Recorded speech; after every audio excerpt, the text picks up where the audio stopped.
Salam alaikum.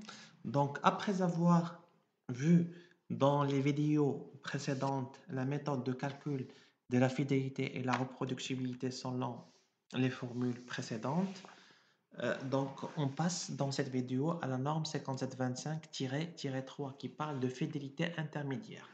Donc, la norme 5725-3 parle de quatre paramètres principalement qui sont le temps, étalonnage, opérateur, équipement. Donc, il y a, pour cela, on définit deux états, l'état numéro 1 et l'état numéro 2. Donc, l'état numéro 1, c'est les mesures sont effectuées en même temps et pas d'étalonnage entre les mesures, même opérateur, même équipement, c'est-à-dire sans réétalonnage. L'état numéro 2, c'est-à-dire temps différent des mesures, étalonnage entre les mesures et bien sûr opérateur différents et différents équipements. Donc, les conditions de répétabilité, c'est l'état numéro 1, c'est-à-dire qu'il n'y a aucun changement, c'est l'état numéro 1, ce sont les conditions de répétabilité. Donc, conditions de répétabilité intermédiaire à un facteur, donc 1, 2 ou 3 facteurs. Exemple de facteur temps, facteur étalonnage temps, facteur temps étalonnage opérateur, facteur étalonnage opérateur équipement, etc.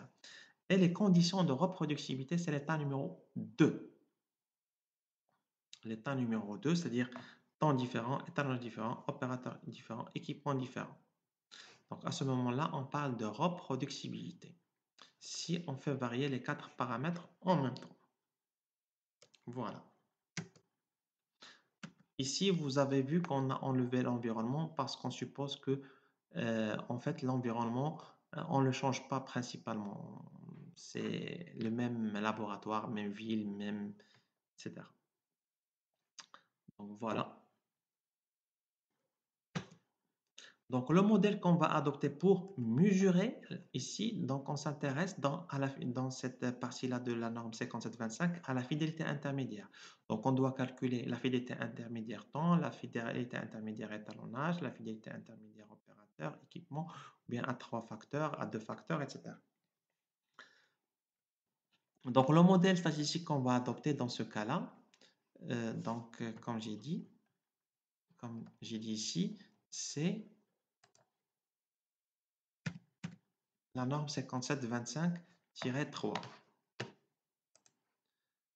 Donc voilà le modèle adopté, c'est le Y est égal à M plus B plus E. M est la moyenne générale des mesures.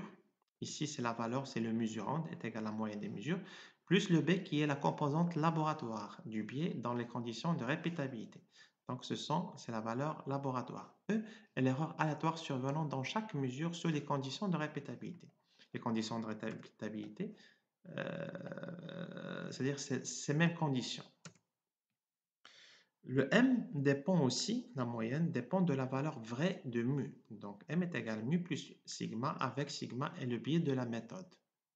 Donc il y a ici, donc Y est égal à M plus le B0, B1, B2 plus 3 plus le E.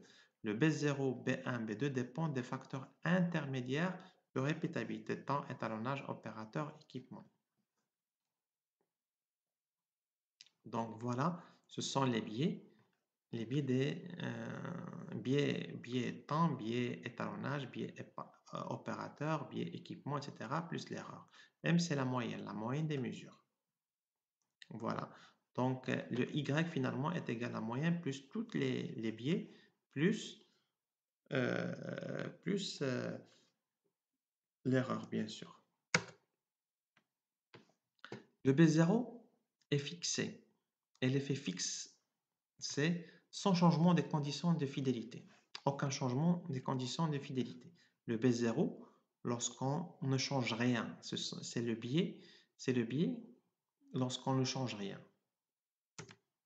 Le B1, B2, B3, etc. sont des effets aléatoires dus aux facteurs aléatoires.